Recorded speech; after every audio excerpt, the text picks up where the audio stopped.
membahas khusus masalah sholat dan tata caranya. Bagi teman-teman yang sudah pernah belajar ini, alhamdulillah.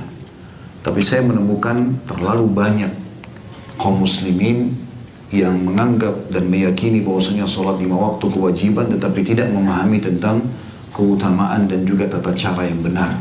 Sehingga juga tentu tidak maksimal dalam mendapatkan pahala, bahkan ada yang batal sholatnya karena tidak memahami apa saja syarat dan rukun-rukun sholat itu. Ada buku-buku yang sudah dibagi di tangan Bapak Ibu sekalian, buku yang saya lihat yang cukup lengkap, yang membahas tentang masalah sifat wudu dan sunnah, sifat wudu dan sholat Nabi SAW. Dan buku ini teman-teman bukan hanya sekedar dibagi untuk dipegang saja dan berbangga karena dapat bagian, tapi buku ini harusnya dipelajari sebagaimana kita akan bedah insya Allah. Kita usahakan menyelesaikannya, dan kalau sudah selesai pun teman-teman bagikan kepada orang lain. Sisi yang lain, buku ini sangat murah, terjangkau sekali harganya, bahkan mungkin lebih murah daripada makan siangnya Bapak Ibu sekalian. Ilmunya sangat luas, padat sekali, sebagaimana yang kita baca nanti. Dan kalau disebarluaskan kepada orang, sepekan satu buku saja, berarti sebulan Anda bisa menyebarkan 4 buku ini, baik orang-orang miskin di pinggir jalan lampu merah, orang-orang yang datang atau sholat di musola, atau teman-teman kantor, kita lagi silaturahim ke keluarga dititipkan. Insya Allah kita berharap dari 4 buku sebulan, kalaupun itu sepekan 1 buah ya, yang bukunya mungkin hanya 10.000 sampai 15.000 rupiah. Buku ini dari 4 buku misalnya sebulan, kalau kita bisa tiap hari 1 buku, maka berarti 30 buku. 1 orang saja yang dapat hidayah sudah cukup bagi kita. Itu akan terus panen pahalanya selama dia mengerjakan sholat. Apalagi sholat ini wajib ya, selama kita hidup. Setiap beli buku teman-teman sekalian, maka saran saya yang pertama baca daftar isi, supaya tahu. Daftar isi itu adalah kesimpulan dari apa yang akan dibahas, judul-judul induknya. Setiap beli buku, mau tipis ataupun tebal, baca itu dulu. Terutama kalau buku-buku tebal, karena biasa kita malas baca. Bahkan ada orang beli buku kemudian ditaruh di rak saja, bahkan dia taruh di gudang. Akhirnya dibeli berapa kali buku itu karena dia belum pernah buka sama sekali bungkusnya, belum pernah dibaca daftar isinya.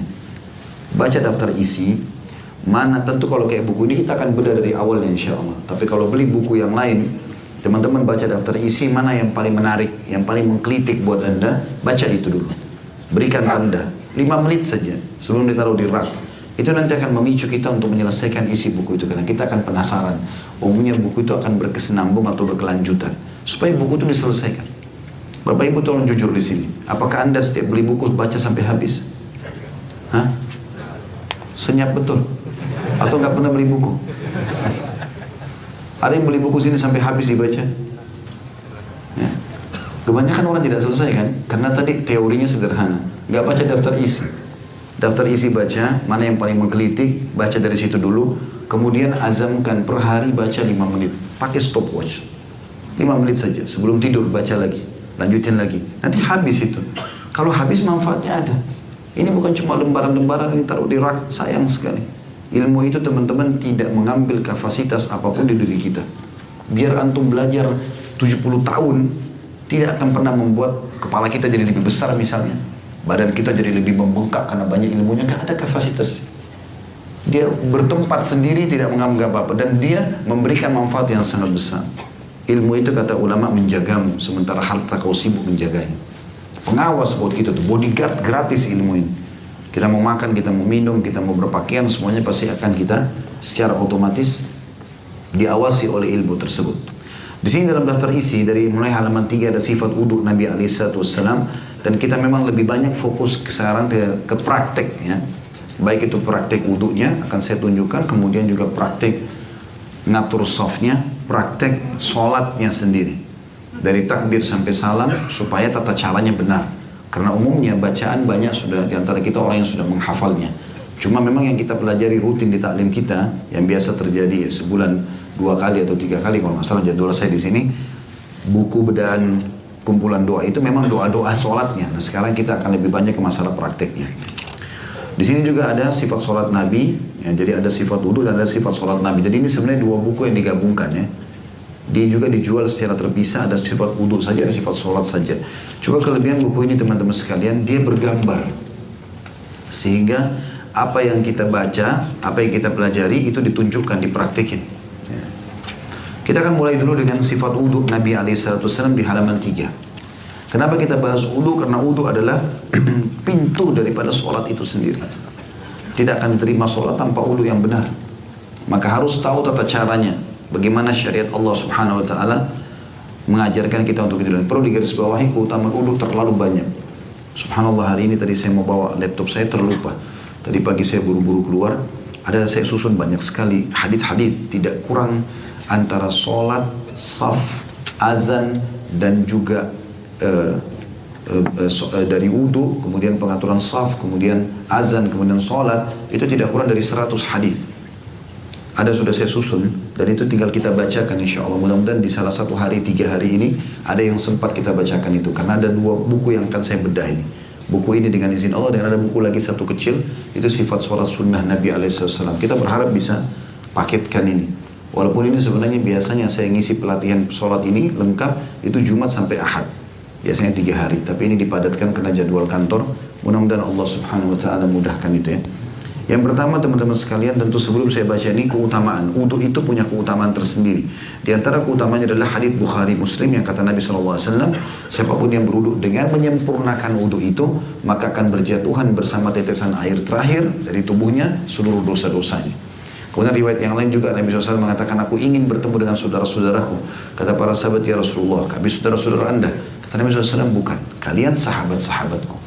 Saudara-saudaraku yang akan datang nanti sepeninggalku. Ya kita-kita ini. Kata para sahabat, bagaimana anda mengenal mereka ya Rasulullah? Karena nanti kan ketemunya di mahsyar, tidak ketemu lagi di dunia. Kata Nabi SAW, mereka akan datang dalam kondisi seluruh anggota tubuh mereka yang tersentuh air wudhu mengeluarkan cahaya yang terang. Gitu. Maka bukankah pemilik kuda bisa membedakan kuda-kudanya dari kuda-kuda yang lain pada saat kudanya itu memiliki di 4 kakinya bulu yang berwarna putih? Kata para sahabat, tentu ya Rasulullah. Begitu juga aku nanti bisa membedakan umatku dari umat yang lain. Juga dalam hadis Abu Hurairah meriwayatkan bahwasanya setiap anggota tubuh muslim yang tersentuh air wudhu akan dipenuhi dengan perhiasan yang indah pada hari kiamat. Perhiasannya apa? Allahu a'lam. Allah lebih tahu. Tapi yang jelas kita dijanjikan seperti itu. Oleh karena itu teman-teman, kita harus menekankan tentang masalah wudhu. Dimulai dengan poin pertama, niat dan baca basmalah. Jika seorang muslim akan berwudhu, maka hendaklah ia niat dengan hatinya bahwasanya dia akan wudhu untuk sholat dalam hati saja dan tidak ada lafaz khusus. Ya. Karena nawaitu wudhu'a li rafil hadath dan seterusnya, seperti kalau sholat usolli fardha salatid duhur dan seterusnya.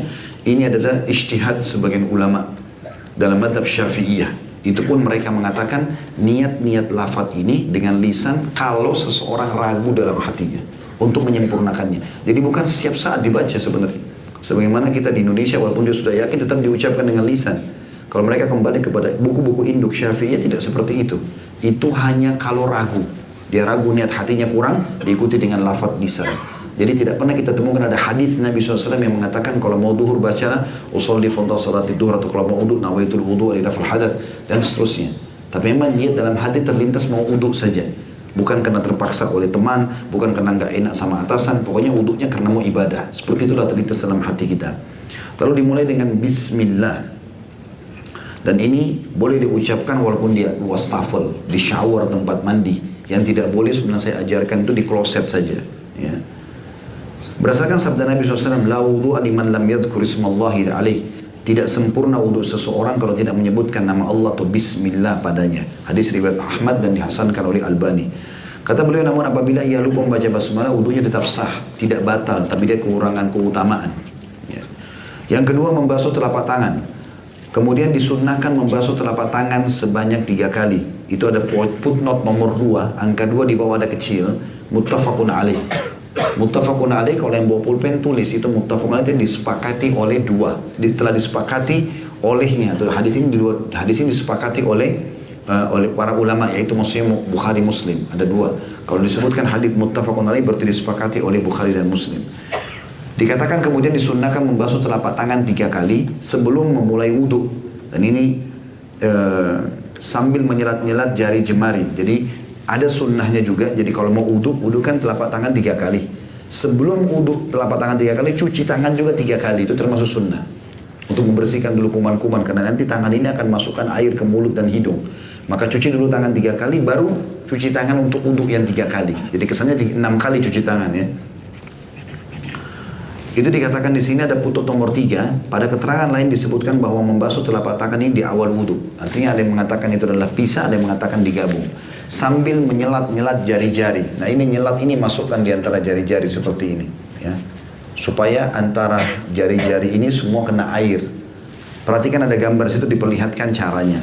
Gambar 1 dan gambar 2. Yang ketiga berkumur-kumur. Kemudian berkumur-kumur. Ada putnot nomor 5. Diambil dari Sunan Al-Baihaqi jilid 1 halaman 52 dengan sanad sahih, yakni memutar-mutar air di dalam mulut. Jadi bukan cuma masuk buang, masukkan ke dalam mulut maksimal air, kumur-kumur, lempar ke kanan bagian dalam pipi, ke kiri, ke atas, ke bawah. Bahkan sebagian ulama sunnah saking menekankan masalah pentingnya kumur-kumur agar semua dosa-dosa dari mulut jatuh, maka dia mengangkat dagunya ke atas untuk kumur-kumur maksimal, baru dia keluarkan. Di sini dikatakan setelah dia mutar-mutar air di mulutnya, baru dia mengeluarkannya. Berapa banyak muslimin ambil air sedikit cuma masuk mulutnya langsung dirudahkan. Akan belum sempurna, karena seluruh rongga mulut dianjurkan untuk dikenakan itu. Sebagaimana hadits Baihaqi ini. Yang keempat, istinsyaq. Istinsyaq adalah menghirup air di hidung. Dihirup, bukan cuma dimasukkan di ujung hidung. Kemudian istinthar di sebelahnya, itu mengeluarkan dengan tangan kiri. Air tadi yang kita hirup dengan kuat, dikeluarkan juga dengan kuat. Perhatikan di sini kata beliau, kemudian istinsyaq, yakni menghirup, penulis buku maksudnya, kemudian yakni menghirup air ke hidung dengan nafasnya, ya, seperti orang nafas, lalu mengeluarkannya kembali. Hiruplah air dari tangan kanan, lalu keluarkan dengan memegang hidung dengan tangan kiri. Ada putnot nomor 6, perhatikan di bawah. Menyatukan atau menggabungkan antara berkumur-kumur dan menghirup air ke hidung dengan satu telapak tangan. Hadits ini muttafaqun alaih. Jadi kelebihan buku ini luar biasa. Setiap kali dia sampaikan sesuatu, ini loh haditsnya, ini loh haditsnya. Jadi nggak mungkin salah. Dengan izin Allah Subhanahu wa taala tentunya. Jadi di sini diperhatikan mulut, ya perhatikan gambar nomor 3. Air itu diambil di satu cakupan telapak tangan kita, kemudian masukkan setengahnya ke mulut sambil kumur-kumur yang maksimal, sisanya hirup di hidung. Sambil tetap kumur-kumur, yang tangan kiri membuang dengan kuat air yang dari hidung, baru kemudian dibuang yang dari mulut. Jadi ini kayak satu rangkaian. Ya. Disunnahkan untuk istinsyaq dengan kuat, menghirup air tadi dengan kuat, kecuali jika sedang berpuasa. Karena dikhawatirkan air akan masuk ke perutnya. Nabi SAW bersabda, وَبَالِقْ فِسْتِنْشَاقِ إِلَّا أَنْ تَكُونَ صَائِمًا. Bersengatanlah atau lakukan dengan kuat. Ambil air itu, hirup. Ini juga teman-teman kalau lagi flu, hidungnya buntu, coba praktikin istinsyaq ini. Banyak orang sudah praktikin, ternyata dimasukin air dengan kuat, dihirup, dibuang dengan kuat, subhanallah, 2-3 kali sembuh. Ini buntu hidungnya hilang. Ya. Kuasa Allah SWT. Bersengatanlah kata Nabi SAW. Artinya lakukan dengan sangat kuat dalam istinsyaq, kecuali jika kalian sedang puasa. Footnote nomor 7, HR maksudnya hadis riwayat. HR itu ringkasan, hadis riwayat. Abu Daud disahihkan oleh Syekh Al-Albani dalam Sunan Abi Daud atau Sahih Sunan Abi Daud nomor 629. Nomor 5, membasuh wajah. Perhatikan ada titik-titik terputus itu. Wajah itu adalah awal tumbuhnya rambut sampai di bawah dagu. Dan juga di tempat kuping, ya, sampai ke kuping, dari kuping kanan ke kuping kiri. Kemudian membasuh wajah, ada footnote nomor 8, sesuai dengan QIS itu Quran surah, ya, ringkasan. Maaf kalau yang sudah tahu, saya karena beda buku maka saya perlu sampaikan masalah itu. Istilah-istilah ringkas seperti ini perlu difahami. Jadi jangan dibaca QIS, ya, Quran surah, tapi diringkas kalau tulisan. Al-Ma'idah nomor 6. Ini tentu kalau baca nanti bisa dibaca di tempatnya masing-masing. Al-Ma'idah ayat 6 panjang sekali, berhubungan dengan masalah tata cara wudhu. Kemudian dikatakan panjangnya wajah itu dari awal tempat tumbuh rambut hingga tumbuh rambut kepala hingga ke dagu di bawah di mana jenggot terurai. Lihat gambar nomor 5, ada di situ, dilihat titik-titiknya. Kemudian lebarnya dari telinga yang satu hingga ke telinga yang sebelahnya. Lihat gambar nomor 6. Rambut yang ada di wajah dan kulit di bawahnya wajib dibasuh jika rambut itu tipis. Adapun jika rambut itu tebal, maka wajib dibasuh permukaan rambut saja. Jadi kayak jenggot ini, saya diselat-selati ya. Ya, kalaupun halus maka dibasuh semuanya. Kalau tebal maka cukup bagian atasnya. Akan tetapi disunnahkan untuk menyelat-nyelati dengan jari jemari. Ini berdasarkan perbuatan Nabi SAW yang menyelat-nyelati jenggotnya ketika wudhu. Lihat gambar nomor 7. Ada footnote nomor 9, angka kecil 9, HR, hadis riwayat Abu Daud. Disahihkan oleh Syaribani dalam Irwaul Ghalil nomor 92. Irwaul Ghalil nama buku ya. Yang keenam, membasuh kedua tangan. Kemudian membasuh kedua tangannya berikut kedua sikunya. Berdasarkan firman Allah Ta'ala, ini tadi Al-Ma'idah ayat 6 ya, salah satu potongannya, A'udzu billahi minasyaitonir rajim wa aydikum ilal marafiq, dan basuhlah tanganmu sampai ke siku. Jadi ada dua cara, ada gambar nomor 8, itu berarti air diambil dari telapak jari-jari tangan sampai ke siku. Kalau gambar nomor 9, dari siku dulu ditarik ke bawah, intinya batas minimalnya adalah siku. Di sini dikatakan bisa membasuh tentunya atau dimulai dari siku hingga ujung-ujung jari. Jadi salah satunya bisa dari jari-jari ke siku atau siku ke ujung jari. Ini semua sama. Yang ketujuh, mengusap kepala dan kedua telinga, kemudian mengusap kepala dan kedua telinganya satu kali. Perhatikan gambarnya 10, 11, 12 nyambung. Diambil air di telapak tangan kita, pegang di awal tumbuh rambut, ditarik ke belakang sampai ke tengkuk kita, leher ya. Kemudian ditarik lagi ke depan. Kemudian baru masukkan jari telunjuk di dalam kuping, ditekan seperti kita tidak mau dengar suara apa-apa. Kemudian ibu jari mutar seperti mijet kuping kita dari belakang. Ini sunnah Nabi SAW. Di situ dikatakan kemudian mengusap kepala dan kedua telinga satu kali. Ini dilakukan mulai dari depan kepala, lalu kedua tangannya diusapkan hingga sampai ke bagian belakang kepala atau tengkuk. Kemudian kembali lagi mengusap tangannya hingga bagian depan kepala. Lihat gambar 10, 11, 12. Dan ini footnote nomor 11 muttafaqun alaih. Apa tadi muttafaqun alaih teman-teman? Riwayat Bukhari Muslim. Kemudian mengusap kedua telinganya dengan air yang tersisa di tangan bekas mengusap kepala. Jadi jangan air kepala itu pisah dengan kuping. Karena Nabi SAW menggabung satu kali saja air tadi yang dibasahkan ke kepala itu, ke belakang, ke depan lagi, langsung disambung ke kuping. Jadi gak usah ambil air khusus lagi. Lihat gambar nomor 13. Yang kedelapan, mengusap kedua kaki, kemudian membasuh kedua kaki berikut kedua mata kaki berdasarkan firman Allah Ta'ala dalam Al-Ma'idah masih sama ayat 6, A'udzubillahi minasyaitonir rajim wa arjulakum ilal ka'bain, dan basuhlah kedua kakimu sampai kedua mata kaki. Berarti mata kaki batas minimal, dianjurkan untuk melebihkannya. Mata kaki adalah tulang yang menonjol di bagian bawah betis. Lihat gambar nomor 14 dan 15. Kedua mata kaki wajib dibasuh. Footnote nomor 13, hadits muttafaqun alaih.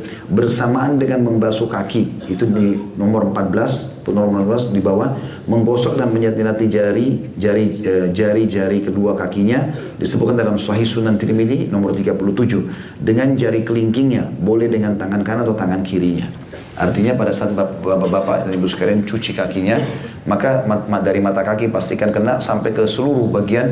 Biasanya juga tumit ya, kalau agak pecah-pecah itu harus diselati air diantaranya supaya masuk air, kena.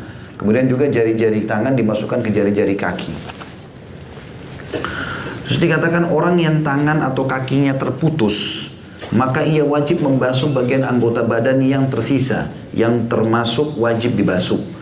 Apabila tangan dan kakinya seluruhnya terputus, maka ia hanya wajib membasuh ujungnya saja. Jadi ada orang Masya Allah, Subhanallah terputus tangan dan kakinya, maka ini diusap saja bagian yang bisa disentuh. Yang kesembilan, membaca doa. Setelah selesai wudhu, maka membaca doa asyhadu an la ilaha illallah wahdahu la syarikalah wa asyhadu anna Muhammadan abduhu wa rasuluh. Allahumma ja'alni minat tawwabin wa ja'alni minal mutatahhirin. Doa ini sudah kita pelajari kemarin ya. Terjemahnya, aku bersaksi bahwasanya tidak ada ilah atau Tuhan yang berhak disembah atau diibadahi dengan benar kecuali Allah semata, tidak ada sekutu baginya, dan aku bersaksi bahwasanya Muhammad adalah hamba dan rasulnya.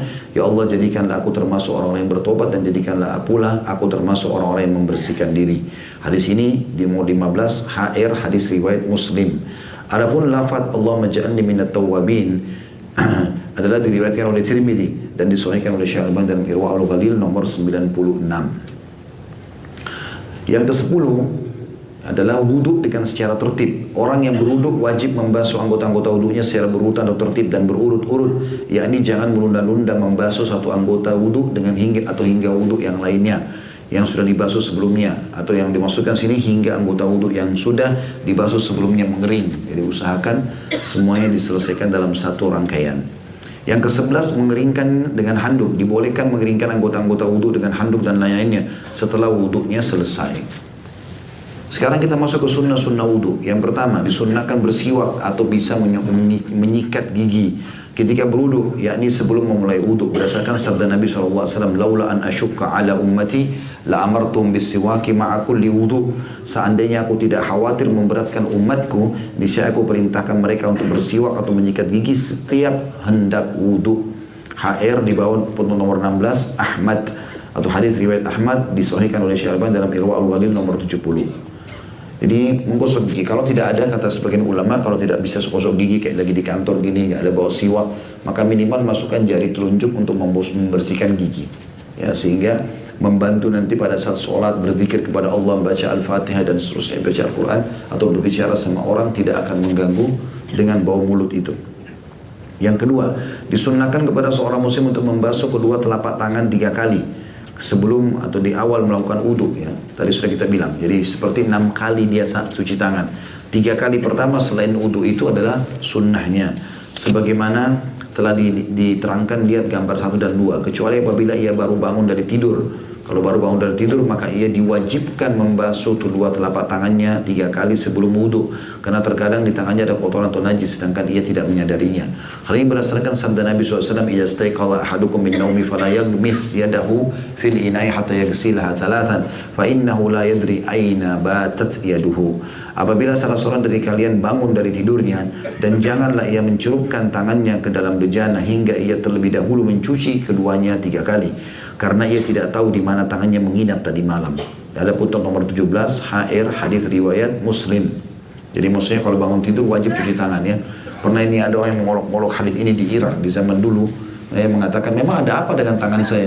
Kan tidak apa-apa. Subhanallah, besok paginya dia bangun dan dia bertobat, akhirnya dia temukan, maaf, tangannya ada di duburnya. Makanya sunnah Nabi SAW sebelum aktivitas apa, pada saat bangun tidur cuci dulu telapak tangan. Ya, ini mirip juga dengan memasukkan air ke hidung pada saat bangun tidur. Siapapun yang bangun tengah malam ngantuk, ada waswas syaitan, kecuali memang kita kurang tidur, ya. Tapi kalau kita sudah tidur cukup, normal tidur itu 3 jam ke atas sudah cukup. 3 sampai 6 jam itu sudah sangat bagus. Kalau sudah 3 jam ada tidur masih mengantuk, mau bangun sholat, maka coba ambil air masukkan ke hidungnya. Jadi seperti itu, disentuhkan ataupun mau istinsyak dihirup bagus. Kata Nabi SAW, siapa yang bangun tidur maka semestinya dia mencuci hidungnya, karena syaitan bertengkar di situ. Yang ketiga, disunnahkan untuk bersungguh-sungguh dalam istinsyak, tadi menghirup air di hidung, yakni melakukannya dengan kuat sebagaimana telah dijelaskan. Yang keempat, ketika membasuh wajah disunnahkan untuk menyelat-nyelati rambut yang ada di wajahnya, apabila rambut itu tebal sebagaimana diterangkan, lihat gambar nomor 7. Yang kelima, sunnah Nabi SAW juga ketika membasuh tangan atau kaki disunnahkan untuk menyelat-nyelati jari jemari berdasarkan sabda Nabi SAW, "Wa khallil bainal asabi'," dan selat-selatilah antara jari jemari. Untuk nomor 18, HR, hadis riwayat Abu Daud disahihkan oleh Albani atau Syekh Albani dalam Sunan Abi Daud nomor 629. Yang keenam, disunnahkan untuk membasuh anggota wudhu yang kanan terlebih dahulu, yakni tangan atau kaki kanan dahulu sebelum tangan atau kakinya yang kiri. Yang ketujuh, disunnahkan untuk membasuh anggota wudhunya 2 kali atau 3 kali dan tidak boleh lebih dari 3 kali. Adapun kepala tidak usah diusap kecuali 1 kali saja. Disunnahkan untuk tidak berlebihan atau tidak boros dalam menggunakan air wudhu, karena Rasulullah SAW berwudhu 3 kali lalu beliau bersabda, "Man zada faqad asa'a wa zalam." Barang siapa yang menambah lebih dari 3 kali maka dia telah berbuat buruk dan zalim.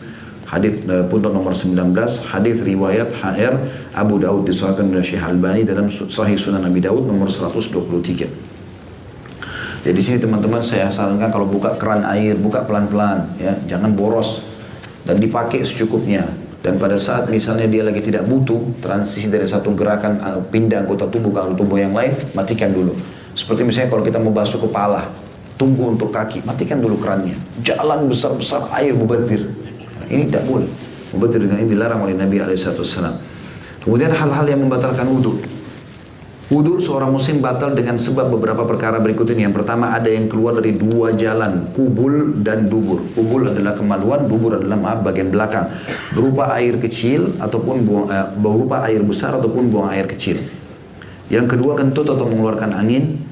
Yang ketiga, hilang kesadaran, baik disebabkan gila, pingsan, mabuk atau tidur nyenyak, di mana seseorang tidak akan sadar apabila ada sesuatu yang keluar dari 2 kemaluannya. Kata ulama, umumnya ulama fikih mengatakan kalau tidur terlentang, kalau tidur duduk dia masih setengah sadar, mudah untuk bangun. Tapi kalau tidur sambil tidur, ini kemudian dia sudah lelap, berarti sudah batal wudunya. Adapun tidur yang ringan yang tidak menghilangkan seluruh kesadaran manusia, maka hal itu tidak membatalkan wudu. Kemudian yang keempat, meraba kemaluan dengan tangan disertai syahwat, baik kemaluan dirinya sendiri ataupun kemaluan orang lain. Misal dia menyentuh kemaluan anaknya kalau ibu-ibu ya, tetap aja batal, nggak boleh kalau tidak ada pelapisnya. Ini berdasarkan sabda Nabi SAW, man massa farjahu falyatawadda. Barang siapa yang menyentuh kemaluannya maka hendaklah ia berwudu. Ada footnote nomor 20 HR hadis riwayat Ibnu Majah disesuaikan oleh Syekh Al-Albani dalam Irwaul Ghalil nomor 117. Yang kelima, memakan daging unta. Karena Nabi SAW pernah ditanya, apakah aku harus berwudu karena memakan daging unta? Maka Rasulullah SAW menjawab, na'am, benar. Footnote nomor 21 HR hadis riwayat Muslim. Makan babat, hati, lemak, ginjal atau perut besarnya juga membatalkan wudu karena serupa dengan memakan dagingnya. Adapun meminum susu unta tidak membatalkan wudu karena Rasulullah SAW pernah menyuruh sekelompok orang untuk meminum susu unta zakat atau sedekah dan beliau tidak memerintahkan mereka untuk berwudu setelah itu. Footnote nomor 22 hadits muttafaqun alaih. Sebagai bentuk kehati-hatian maka seyogyanya seseorang berwudu ketika telah minum kuah daging unta. Untuk di sini kita tidak makan ya, tapi kalau teman-teman lagi pergi umrah atau haji, makan daging unta, coba. Karena Nabi SAW pernah memakan dagingnya. Kalau kita lihatkan karena itu Nabi pernah makan dapat pahala. Dagingnya sangat enak gitu kan. Kalau kami bimbing umrah di travel kami, pasti kami umumnya jemaah pasti kami kasih coba makanan itu. Masukkan dalam paket travel. Tapi memang perlu diingatkan hukum syariah kalau habis makan, wudunya batal. Apa hikmahnya? Allahu a'lam.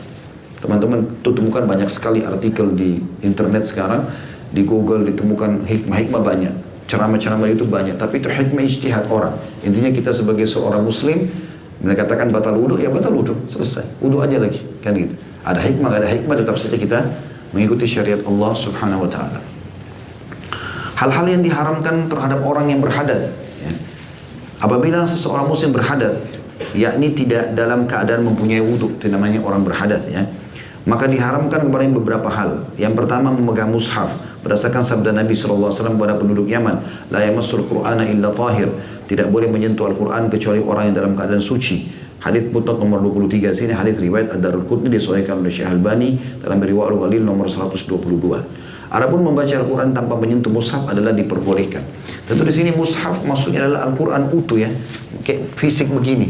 Kalau buku ini adalah Al-Quran utuh, maka tidak boleh disentuh kalau tanpa wudu. Ini pendapat jumhur ulama. Tapi kalau di handphone antum beda. Karena handphone itu adalah handphone, bukan Al-Quran. Cuma salah satu aplikasinya adalah Al-Quran. Makanya Syekh Utsaimin rahimahullah pernah ditanya oleh seseorang yang mau masuk kamar mandi. Dia mengatakan, Syekh, saya masuk kamar mandi WC. Ada hajat saya mau selesaikan di sana. Dan saya bawa handphone. Di handphone saya ada aplikasi Quran. Boleh nggak saya bawa handphone saya ke dalam WC? Kata Syekh, boleh. Dia penasaran, dia ulangi lagi. Syekh, saya bawa handphone, ada Al-Qurannya, boleh nggak? Kata Syekh, ya boleh. Sampai 3 kali. Setelah 3 kali tetap dia bertanya, yang keempatnya kata Syekhnya, saya mau tanya, di kepalamu ada Al-Quran nggak? Dia bilang ada Syekh. Nah coba keluarkan juga. Artinya itu tidak mungkin. Kalau antum bawa fisiknya kertas, dalam WC nggak boleh. Yang gitu. Tapi aplikasi Al-Quran tidak ada masalah. Makanya ulama bedakan mana mushaf yang utuh dan mana yang aplikasi saja. Seperti itulah kurang lebih. Kemudian yang kedua sholat. Jadi orang dalam keadaan tidak berwudu tidak boleh sholat. Apalagi kalau antum tahu antum tidak wudu. Ini teman-teman kalau ada yang ingatkan kita terima. Saya pernah masuk ke satu masjid, ada orang datang buru-buru mau ikut sholat. Padahal dia sudah dapat jemaah pertama, jemaah kedua. Dan dia wudhu pas depan saya depan masjid. Dia wudhu kerannya dijalankan hanya sentuh-sentuhin air di kaki. Bajunya pun tidak tergulung semua sehingga siku ada tidak kena. Pas dia selesai saya bilang, akhi itu tidak kena. Oh iya, tetap aja masuk ke dalam sholat. Percuma, nggak diterima sholatnya. Buang-buang waktu aja. Gitu. Kalau dikasih masukan, akhi terima, jangan keras kepala ini. Ya, demi kebaikan antum, kita sih sudah bebas tanggung jawab, sudah ingatin kan gitu. Jadi nggak boleh sholat kalau tidak ada wudhu. Seseorang yang berhadas tidak boleh melakukan sholat kecuali berwudhu terlebih dahulu berdasarkan sabda Nabi SAW. La yaqbalullahu sholatan bighairi tuhur. Allah tidak menerima sholat seseorang yang tidak bersuci terlebih dahulu. Footnote nomor 24 hadits riwayat Muslim. Yang ketiga, seseorang yang berhadas dibolehkan sujud tilawah dan sujud syukur karena keduanya bukan sholat. Namun yang lebih utama adalah berwudu terlebih dahulu sebelum melakukan keduanya. Sujud syukur itu beritanya adalah hadis Nabi SAW yang dikatakan dalam hadis sahih. Nabi SAW tidak pernah menerima berita gembira kecuali langsung beliau sujud syukur. Dan ini tidak harus wudu. Sama dengan sujud tilawah, kayak antum baca Al-Quran. Wasjud waqtarib. Setiap ada kalimat sujud, gitu kan? Maka kita sunnahnya kalau lagi pegang mushaf atau pegang handphone tadi, misalnya kita dalam keadaan wudu, tapi terlintas ayat tentang sujud. Biasanya ada gambar mihrabnya kalau Quran sekarang, termasuk aplikasi di handphone. Itu antum disunnahkan sujud. Maka sujud nggak ada masalah walaupun tidak ada wudu, tapi lebih baik kalau punya wudu, karena sujud-sujud ini, syukur dan tilawah ini tidak masuk dalam sholat ya. Yang keempat, tawaf. Bagi teman-teman yang umroh dan haji, kalau lagi tawaf harus punya wudu. Makanya teman-teman kalau tiba di Mekah, sebelum turun ke Masjidil Haram, masuk kamar mandi dulu, wudu dulu. Setelah wudu baru masuk. Batal, harus ulangi wudunya, kemudian dia memulai lagi tawafnya. Seseorang yang berhadat tidak boleh melakukan tawaf sebelum dia bersuci lebih dahulu. Berdasarkan sabda Nabi SAW, at-tawafu bil baiti sholat. Tawaf di Baitullah adalah termasuk sholat. Putnot nomor 25, hadis riwayat At-Tirmidzi disahihkan oleh Syekh Al-Albani dalam Irwaul Ghalil nomor 121. Juga karena Rasulullah SAW berwudu dahulu sebelum tawaf. Putnot nomor 26, muttafaqun alaih. Peringatan penting, sebelum wudu, seorang muslim tidak disyaratkan untuk membasuh kemaluannya terlebih dahulu. Karena membasuh kemaluan itu baik kemaluan maupun dubur hanya diperintahkan setelah buang air besar dan buang air kecil. Adapun ketika hendak wudu maka tidak termasuk